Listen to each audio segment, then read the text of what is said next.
Friends, welcome back to my channel. So ಎಲ್ಲರೂ ಹೇಗಿದ್ದೀರಾ? ನಾನು ಕೂಡ ಚೆನ್ನಾಗಿದ್ದೀನಿ. ನೀವೆಲ್ಲರೂ ಚೆನ್ನಾಗಿದ್ದೀರಾ ಅಂತ ಭಾವಿಸ್ತಾ ಇವತ್ತೊಂದು ಸಿಂಪಲ್ಲಾಗಿ ಟೇಸ್ಟಿಯಾಗಿ ಒಂದು ಫಿಶ್ ಕರಿ ಮಾಡ್ತಾಯಿದ್ದೀನಿ. ನೋಡಿ, ಚಿಕ್ಕ ಚಿಕ್ಕ ಫಿಶ್ಗಳು ತುಂಬಾ ಚೆನ್ನಾಗಿರುತ್ತೆ ಈ ಗ್ರೇವಿ. ಸೊ ಮಾಡೋದು ಹೇಗೆ ಅಂತ ನೋಡೋಣ. ತುಂಬ ಸಿಂಪಲ್, ಒಂದು 10 ನಿಮಿಷದಲ್ಲೇ ಮಾಡ್ಕೋಬೋದು ಈ ಗ್ರೇವಿನ. ಅಷ್ಟು ಚೆನ್ನಾಗಿರುತ್ತೆ.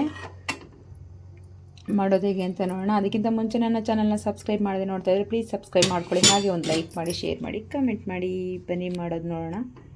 ನೋಡಿ, ಈಗ ನಾನು ಇಲ್ಲಿ ಸಿಲ್ವರ್ ಫಿಶನ್ನು ತೊಗೊಂಡಿದ್ದೀನಿ. ಕ್ಲೀನ್ ಮಾಡಿ ನೀಟಾಗಿ ವಾಶ್ ಮಾಡಿಬಿಟ್ಟು ಈ ಫಿಶನ್ನು ತೊಗೊಂಡಿದ್ದೀನಿ. ತುಂಬಾ ಒಳ್ಳೆಯದು, ಮಕ್ಕಳಿಗೆ ಅಂತೂ ತುಂಬಾ ಯೂಸ್ಫುಲ್ಲಾಗಿರುತ್ತಂತೆ, ಮೆಡಿಸಿನ್ ಫಿಶ್ ಥರ.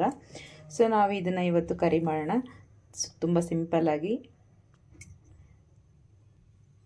ಇದು ಒಂದು ಅರ್ಧ kg ಅಷ್ಟಿದೆ. ಇಲ್ಲಿ ಸ್ವಲ್ಪ ಒಣಮೆಣಸಿನ್ಕಾಯಿ, ನಾನು ಬ್ಯಾಡಗೆ ಮೆಣಸಿನ್ಕಾಯಿ ತೊಗೊಂಡಿದ್ದೀನಿ, ಒಂದು 5ರಿಂದ 6. ಹಾಗೆ ಇದು ಸ್ವಲ್ಪ ಬೆಳ್ಳುಳ್ಳಿ, ಹಾಗೆ ಸ್ವಲ್ಪ ಶುಂಠಿ, ಹಾಗೆ 1 ಟೊಮೆಟೊ ಕಟ್ ಮಾಡ್ಕೊಂಡಿದ್ದೀನಿ, ಹಾಗೆ ಸ್ವಲ್ಪ ಹುಣಸೆ ಹುಳಿ, ಹಾಗೆ ಸ್ವಲ್ಪ ಕೊತ್ತಂಬರಿ ಸೊಪ್ಪು, ಹಾಗೆ ರೀತಿ ಖಾರಕ್ಕೆ ಎಷ್ಟು ಬೇಕು ಅಷ್ಟು ನೋಡಿ. ಸ್ವಲ್ಪ ರೆಡ್ ಚಿಲ್ಲಿ ಪೌಡರು ನಾನು ಇಲ್ಲಿ 1.5 ಟೇಬಲ್ ಸ್ಪೂನಷ್ಟು ಸೇರಿಸ್ತಾ ಇದ್ದೀನಿ. ಈಗ ಇದಿಷ್ಟು ರುಬ್ಕೊಂಡು ಬರೋಣ. ಈಗ ರುಬ್ಕೊಂಡು ಬಂದಾಯಿತು. ಈಗ ಸ್ಟವ್ನ ಆನ್ ಮಾಡ್ಕೊಂಡು ಬಾಣಲೆ ಇಟ್ಕೊಳ್ಳೋಣ. ಈಗ ಬಿಸಿಯಾಗಿದೆ, ಸ್ವಲ್ಪ ಆಯಿಲ್ನ ಸೇರಿಸ್ಕೊಳ್ಳೋಣ. ಈಗ ಸ್ವಲ್ಪ ಸಾಸಿವೆ, ಹಾಗೆ ಸ್ವಲ್ಪ ಜೀರಿಗೆ, ಹಾಗೆ ಸ್ವಲ್ಪ ಮೆಂತೆ, ಜಾಸ್ತಿ ಬೇಡ, ಸ್ವಲ್ಪ ಮಾತ್ರ, ಹಾಗೆ ಕರಿಬೇವಿನ ಸೊಪ್ಪು.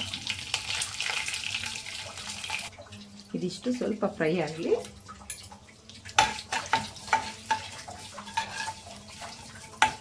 ಈಗ ನಾವು ಇದನ್ನು ಮಸಾಲೆ ಸೇರಿಸೋಣ. ಇದಕ್ಕೆ ಈಗ ಮಸಾಲೆ ಸೇರಿಸ್ತಾ ಇದ್ದೀನಿ.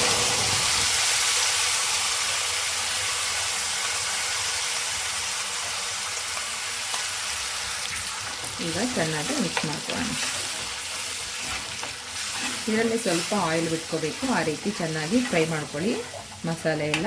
ನಾವು ಟೊಮೆಟೊ ಎಲ್ಲ ಹಸಿದೆ ಹಾಕಿರ್ತೀವಲ್ಲ, ಸ್ವಲ್ಪ ಚೆನ್ನಾಗಿ ಹಸಿ ವಾಸನೆ ಹೋಗೋವರೆಗೂ ಚೆನ್ನಾಗಿ ಫ್ರೈ ಮಾಡ್ಕೋಬೇಕಾಗುತ್ತೆ. ಈಗ ಇದಕ್ಕೆ ಸ್ವಲ್ಪ ಅರಿಶಿನ ಪುಡಿ, ಹಾಗೆ ಸ್ವಲ್ಪ ಧನಿಯಾ ಪುಡಿ, ಜಾಸ್ತಿ ಏನು ಬೇಡ, ಸ್ವಲ್ಪ, ಹಾಗೆ ಸ್ವಲ್ಪ ಸಾಲ್ಟ್ ನೋಡಿ ನೀವು ಸೇರಿಸ್ಕೊಳ್ಳಿ. ನಿಮಗೆ ರುಚಿಗೆ ಎಷ್ಟು ಬೇಕೋ ಅಷ್ಟು ನೋಡಿಕೊಂಡು ಸೇರಿಸ್ಕೊಳ್ಳಿ. ಇವಾಗ ಮಿಕ್ಸ್ ಮಾಡ್ಕೊಳ್ಳೋಣ. ಇದಕ್ಕೆ ಸ್ವಲ್ಪ ನಾವೀಗ ಮಿಕ್ಸಿ ತೊಳ್ಕೊಂಡು ನೀರನ್ನು ಕೂಡ ಸೇರಿಸ್ಕೊಳ್ಳೋಣ. ತುಂಬ ಸಿಂಪಲ್ಲಾಗಿ, ತುಂಬ ಫಾಸ್ಟಾಗಿ ಮಾಡ್ಕೊಂಬಿಡ್ಬೋದು ಈ ಕರಿನ.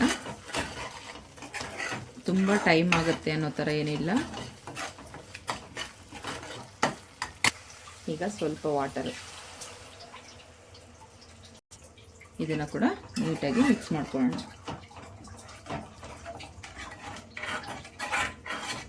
ಬ್ಯಾಡಗೆ ಮೆಣಸಿನ್ಕಾಯಿ ಸ್ವಲ್ಪ ಬಿಸಿನೀರಲ್ಲಿ ನೆನೆಸ್ಬಿಟ್ಟು ಹಾಕೋದ್ರಿಂದನೂ ಒಳ್ಳೆ ಕಲರ್ ಬರುತ್ತೆ, ಚೆನ್ನಾಗಿರುತ್ತೆ. ನಾನು ಅಷ್ಟೊಂದು ನೆನೆಸಿಲ್ಲ, ಬರೀ ತೊಳೆದ್ಬಿಟ್ಟು ಹಾಕಿದ್ದೀನಿ ಅಷ್ಟೇ. ಇದು ತಿಕ್ಕಾಗಿದೆ ಅಂದರೆ ನಿಮ್ಗೆ ಇನ್ನೊಂದು ಸ್ವಲ್ಪ ಬೇಕಾದರೂ ವಾಟರ್ನ ಸೇರಿಸ್ಕೋಬೋದು. ನಾನು ಇಲ್ಲೊಂದು ಸ್ವಲ್ಪ ವಾಟರ್ನ ಸೇರಿಸ್ತಾ ಇದ್ದೀನಿ. ಈಗ ಚೆನ್ನಾಗಿ ಕುದಿ ಬರಲಿ ಸ್ವಲ್ಪ. ಈಗ ನೋಡಿ ಚೆನ್ನಾಗಿ ಕುದೀತಾ ಇದೆ. ಈ ಟೈಮಲ್ಲಿ ನಾವು ಫಿಶನ್ನು ಸೇರಿಸ್ಕೊಳ್ಳೋಣ.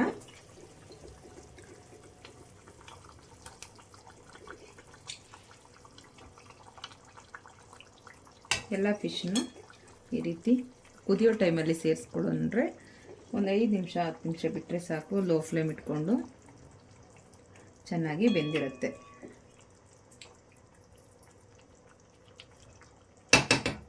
ಇದನ್ನು ತುಂಬ ತಿರುಗಿಸೋದಕ್ಕೆ ಹೋಗಬಾರ್ದು.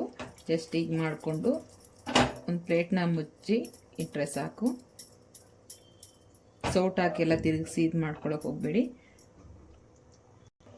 ಈಗ ಪ್ಲೇಟ್ನ ಮುಚ್ಚಿ ಒಂದು 5 ನಿಮಿಷ ಬಿಡೋಣ. ಈಗ ಓಪನ್ ಮಾಡಿ ನೋಡೋಣ. ಸಾಕಾಗುತ್ತೆ. ಈಗ ಆಫ್ ಮಾಡ್ಕೊಳ್ಳೋಣ. ನೋಡಿ, ಈ ರೀತಿ ಎಲ್ಲ ಈ ರೀತಿ ಓಪನ್ ಆಗಿರೋ ಥರ ಕಾಣಿಸುತ್ತೆ ನೋಡಿ. ಈ ಥರ ಈ ಟೈಮಲ್ಲಿ ನಾವು ಆಫ್ ಮಾಡಿಕೊಂಡ್ರೆ ಸಾಕಾಗುತ್ತೆ.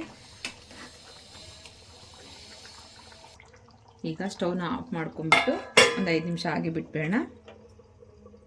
ಈಗ ನೋಡಿ ಫಿಶ್ ಕರಿ ರೆಡಿ ಆಯಿತು. ತುಂಬ ಸಿಂಪಲ್ಲಾಗಿ, ತುಂಬ ಫಾಸ್ಟಾಗಿ, ತುಂಬ ಟೇಸ್ಟಿಯಾಗಿ ಈ ರೀತಿ ಫಿಶ್ ಕರಿ ರೆಡಿಯಾಗಿದೆ ನೋಡಿ. ಇಷ್ಟು ತಿಕ್ನೆಸ್ ಇದ್ದರೆ ಸಾಕಾಗುತ್ತೆ. ತುಂಬ ತೆಳು ಇರಬಾರ್ದು, ತುಂಬ ಗಟ್ಟಿ ಇರಬಾರ್ದು. ಈ ಥರ ಮಾಡಿಕೊಂಡ್ರೆ ರೈಸ್ಗೆ, ಮುದ್ದೆಗೆ ಎಲ್ಲದಕ್ಕೂ ತುಂಬ ಚೆನ್ನಾಗಿರುತ್ತೆ. ಟೇಸ್ಟ್ ಅಂತೂ ಸಾಕಾಗಿದೆ. ನಿಮ್ಮನೆಯಲ್ಲೂ ಈ ರೀತಿ ಮಾಡ್ಕೊಳ್ಳಿ, ತಪ್ಪದೆ ಮಿಸ್ ಮಾಡಿದೆ. ತುಂಬಾ ಒಳ್ಳೆಯದು. ವಾರಕ್ಕೆ ಒಂದ್ಸರಿ 2 ಸರಿ ಮಾಡೋದ್ರಿಂದ ಮಕ್ಳಿಗೆ ಕೂಡ ಒಳ್ಳೆಯದಾಗುತ್ತೆ. ಹಾಗೆ ಮಕ್ಕಳಿಗೆ ಚಿಕನ್ನು ಈ ರೀತಿ ತಿನ್ನೋದ್ರಿಂದ ಒಳ್ಳೆಯದಲ್ಲ, ಅದೆಲ್ಲ ಇಂಜೆಕ್ಷನ್ಗಳು ಹಾಕಿ ಚಿಕನೆಲ್ಲ ರೆಡಿ ಮಾಡಿರ್ತಾರೆ. ಸೊ ಹಾಗಾಗಿ ಜಾಸ್ತಿ ಅವಾಯ್ಡ್ ಮಾಡಿ, ಸ್ವಲ್ಪ ಆದಷ್ಟು ಅವಾಯ್ಡ್ ಮಾಡಿ. ಈ ಫಿಶ್ಗಳನ್ನ ಎಲ್ಲ ತಿನ್ನಿಸೋದ್ರಿಂದ ಮಕ್ಳಿಗೂ ಅಭ್ಯಾಸ ಆಗುತ್ತೆ, ಹಾಗೆ ಒಳ್ಳೆಯದು ಕೂಡ ಹೆಲ್ತ್ಗೆ.